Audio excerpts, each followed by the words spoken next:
I'm going to talk to you about some stuff that's in this book of mine that I hope will resonate with other things that you've already heard, and I'll try to make some connections myself in case you missed them. But I want to start with what I call the official dogma. The official dogma of what? The official dogma of all Western industrial societies. And the official dogma runs like this. If we are interested in maximizing the welfare of our citizens, the way to do that is to maximize individual freedom. The reason for this is both that freedom is in and of itself good, valuable, worthwhile, essential to being human, and because if people have freedom, then each of us can act on our own to do the things that will maximize our welfare, and no one has to decide on our behalf. The way to maximize freedom is to maximize choice. The more choice people have, the more freedom they have, and the more freedom they have, the more welfare they have. This, I think, is so deeply embedded in the water supply that it wouldn't occur to anyone to question it. And it's also deeply embedded in our lives. I'll give you some examples of what modern progress has made possible for us. This is my supermarket, not such a big one. I want to say just a word about salad dressing. 175 salad dressings in my supermarket. If you don't count the 10 extra virgin olive oils and 12 balsamic vinegars you could buy to make a very large number of your own salad dressings in the off chance that none of the 175 the store has on offer suits you. So this is what the supermarket is like. And then you go to the consumer electronics store to set up a stereo system, speakers, CD player, tape player, tuner, amplifier, and in this one single consumer electronics store, there are that many stereo systems. We can construct 6.5 million different stereo systems out of the components that are on offer in one store. You got to admit that's a lot of choice. In other domains, the world of communications, there was a time when I was a boy when you could get any kind of telephone service you wanted as long as it came from Ma Bell. You rented your phone, you didn't buy it. One consequence of that, by the way, is that the phone never broke. And those days are gone. We now have an almost unlimited variety of phones, especially in the world of cell phones. These are cell phones of the future. My favorite is the middle one, the MP3 player, nose hair trimmer, and creme brulee torch. And if by some chance you haven't seen that in your store yet, you can rest assured that one day soon you will. And what this does is it leads people to walk into their stores asking this question. And do you know what the answer to this question now is? The answer is no. It is not possible to buy a cell phone that doesn't do too much. So, in other aspects of life that are much more significant than buying things, the same explosion of choice is true. Healthcare. It is no longer the case in the United States that you go to the doctor and the doctor tells you what to do. Instead, you go to the doctor and the doctor tells you, well, we could do A or we could do B. A has these benefits and these risks. B has these benefits and these risks. What do you want to do? And you say, Doc, what should I do? And the doc says, A has these benefits and risks, and B has these benefits and risks. What do you want to do? And you say, if you were me, doc, what would you do? And the doc says, but I'm not you. And the result is, we call it patient autonomy, which makes it sound like a good thing, but what it really is a shifting of the burden and the responsibility for decision-making from somebody who knows something, namely the doctor, to somebody who knows nothing and is almost certainly sick and thus not in the best shape to be making decisions, namely the patient. There's enormous marketing of prescription drugs to people like you and me, which if you think about it makes no sense at all since we can't buy them. Why do they market to us if we can't buy them? The answer is that they expect us to call our doctors the next morning and ask for our prescriptions to be changed. Something as dramatic as our identity is now become a matter of choice, as this slide is meant to indicate. We don't inherit an identity, we get to invent it, and we get to reinvent ourselves as often as we like. And that means that every day when you wake up in the morning, you have to decide what kind of person you want to be. With respect to marriage and family, there was a time when the default assumption that almost everyone had is that you got married as soon as you could, and then you started having kids as soon as you could. The only real choice was who, not when, and not what you did after. Nowadays, everything is very much up for grabs. I teach wonderfully intelligent students, and I assign 20% less work than I used to, and it's not because they're less smart, and it's not because they're less diligent, it's because they are preoccupied, asking themselves, should I get married or not? Should I get married now? Should I get married later? Should I have kids first or a career first? All of these are consuming questions, and they're going to answer these questions whether or not it means not doing all the work I assign and not getting a good grade in my courses. And indeed they should. These are important questions to answer. Work. We are blessed, as Carl was pointing out, with the technology that enables us to work every minute of every day from any place on the planet, except the Randolph Hotel.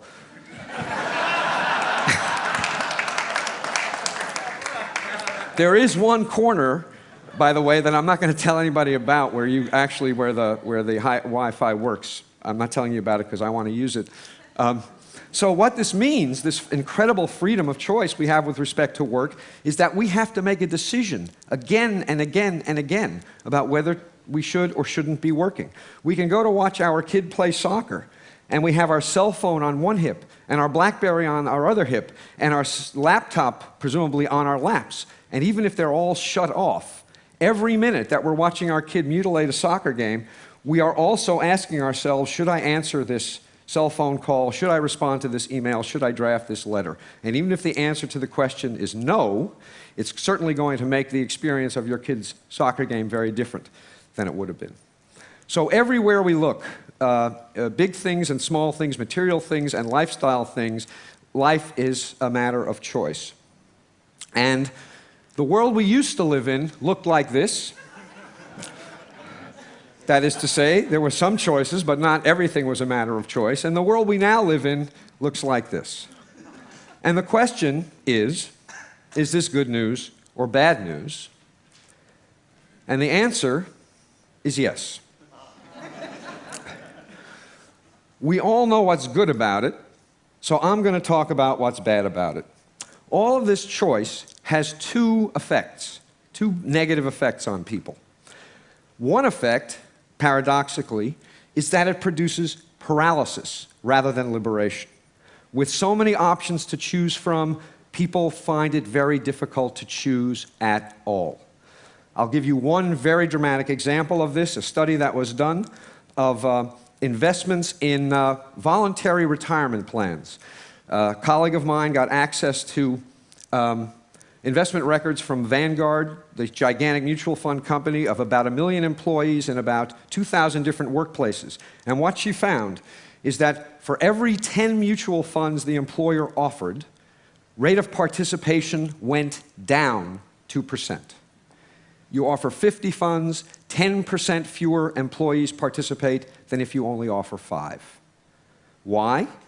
Because with 50 funds to choose from, it's so damn hard to decide which fund to choose that you'll just put it off till tomorrow, and then tomorrow, and then tomorrow, and tomorrow, and tomorrow, and of course tomorrow never comes. Understand that not only does this mean that people are going to have to eat dog food when they retire because they don't have enough money put away, it also means that making the decision is so hard that they pass up significant matching money from the employer. By not participating, they are passing up as much as $5,000 a year from the employer, who would happily match their contribution. So paralysis is a consequence of having too many choices, and I think it makes the world look like this.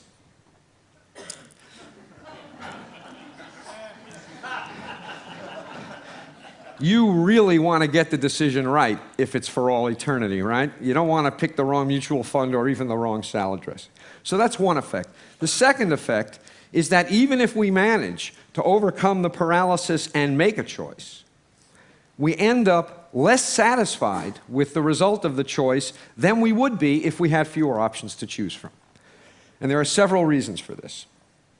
One of them is that with a lot of different salad dressings to choose from, if you buy one and it's not perfect, and you know what salad dressing is, it's easy to imagine that you could have made a different choice that would have been better. And what happens is this imagined alternative induces you to regret the decision you made, and this regret subtracts from the satisfaction you get out of the decision you made, even if it was a good decision. The more options there are, the easier it is to regret anything at all that is disappointing about the option that you chose.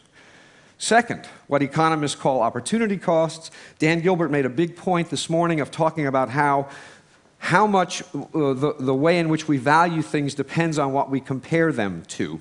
Well, when there are lots of alternatives to consider, it is easy to imagine the attractive features of alternatives that you reject that make you less satisfied with the alternative that you've chosen. Here's an example. For those of you who aren't New Yorkers, I apologize. But here's what you're supposed to be thinking. Here's this couple on the Hamptons. Very expensive real estate, gorgeous beach, beautiful day. They have it all to themselves. What could be better? Well, damn it, this guy is thinking, it's August. Everybody in my Manhattan neighborhood is away. I could be parking right in front of my building. And he spends 2 weeks nagged by the idea that he is missing the opportunity day after day to have a great parking space. Opportunity costs subtract from the satisfaction we get out of what we choose, even when what we choose is terrific. And the more options there are to consider, the more attractive features of these options are going to be reflected by us as opportunity costs. Here's another example. Now this cartoon makes a lot of points. It makes points about living in the moment as well, and probably about doing things slowly. But one point it makes is that whenever you're choosing one thing, you're choosing not to do other things, and those other things may have lots of attractive features, and it's going to make what you're doing less attractive. Third, escalation of expectations. This hit me when I went to replace my jeans. I wear jeans almost all the time, and there was a time when jeans came in one flavor, and you bought them, and they fit like crap, and they were incredibly uncomfortable, and if you wore them long enough and washed them enough times, they started to feel okay. So I went to replace my jeans after years and years of wearing these old ones, and I said, I want a pair of jeans, here's my size, and the shopkeeper said, do you want slim fit, easy fit, relaxed fit? You want button fly or zipper fly? You want stone washed or acid washed? Do you want them distressed? Do you want boot cut? Do you want tapered? Blah, blah, blah, on and on. He went, my jaw dropped, and after I recovered, I said, I want the kind that used to be the only kind.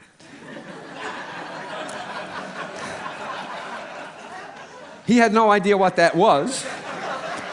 So I spent an hour trying on all these damn jeans, and I walked out of the store, truth, with the best fitting jeans I had ever had. I did better. All this choice made it possible for me to do better.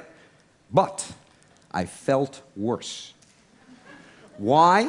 I wrote a whole book to try to explain this to myself. The reason is,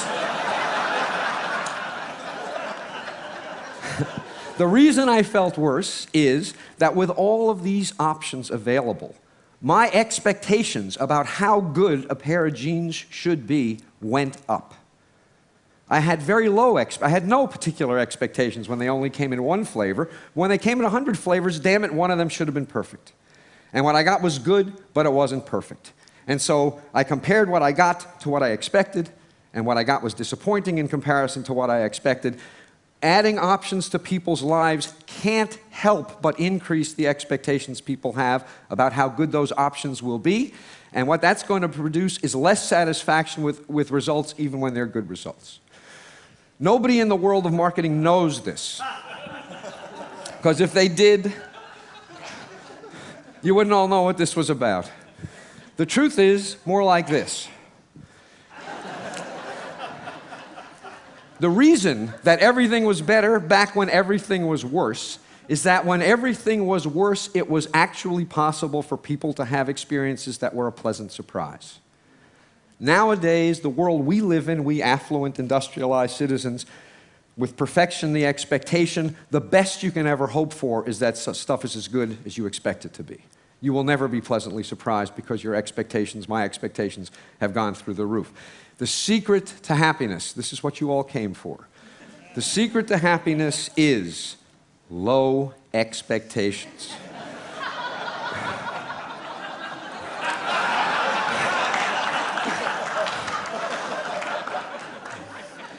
I want to say, just a little autobiographical moment, that I actually am married to a wife, and she's really quite wonderful. I couldn't have done better. I didn't settle. But settling isn't always such a bad thing. Finally, one consequence of buying a bad-fitting pair of jeans when there is only one kind to buy is that when you are dissatisfied and you ask why, who's responsible? The answer is clear. The world is responsible. What could you do? When there are hundreds of different styles of jeans available, and you buy one that is disappointing, and you ask why, who's responsible, it is equally clear that the answer to the question is you. You could have done better. With 100 different kinds of jeans on display, there is no excuse for failure. And so when people make decisions, and even though the results of the decisions are good, they feel disappointed about them, they blame themselves. Clinical depression has exploded in the industrial world in the last generation. I believe a significant, not the only, but a significant contributor to this explosion of depression and also suicide is that people have experiences that are disappointing because their standards are so high, and then when they have to explain these experiences to themselves, they think they're at fault. And so the net result is that we do better in general, objectively, and we feel worse. So, let me remind you, this is the official dogma, the one that we all take to be true, and it's all false. It is not true. There's no question that some choice is better than none, but it doesn't follow from that that more choice is better than some choice. There's some magical amount, I don't know what it is. I'm pretty confident that we have long since passed the point where options improve our welfare. Now, as a policy matter, I'm almost done. As a policy matter, the thing to think about is this. What enables all of this choice in industrial societies is material affluence. There are lots of places in the world, and we have heard about several of them, where their problem is not that they have too much choice, their problem is that they have too little. So the stuff I'm talking about is the peculiar problem of modern, affluent Western societies. And what is so frustrating and infuriating is this. Steve Levitt talked to you yesterday about how these expensive and difficult to install child seats don't help. It's a waste of money. What I'm telling you is that these expensive, complicated choices, it's not simply that they don't help. They actually hurt. They actually make us worse off. If some of what enables people in our societies to make all of the choices we make were shifted to societies in which people have too few options, not only would those people's lives be improved, but ours would be improved also. This is what economists call a Pareto improving move. Income redistribution will make everyone better off, not just poor people, because of how all this excess choice plagues us. So, to conclude, you're supposed to read this cartoon and, being a sophisticated person, say, what does this fish know? You know, nothing is possible in this fishbowl. Impoverished imagination, a myopic view of the world, and that's the way I read it at first. The more I thought about it, however, the more I came to the view that this fish knows something. Because the truth of the matter is that if you shatter the fishbowl so that everything is possible, you don't have freedom, you have paralysis. If you shatter this fishbowl so that everything is possible, you decrease satisfaction.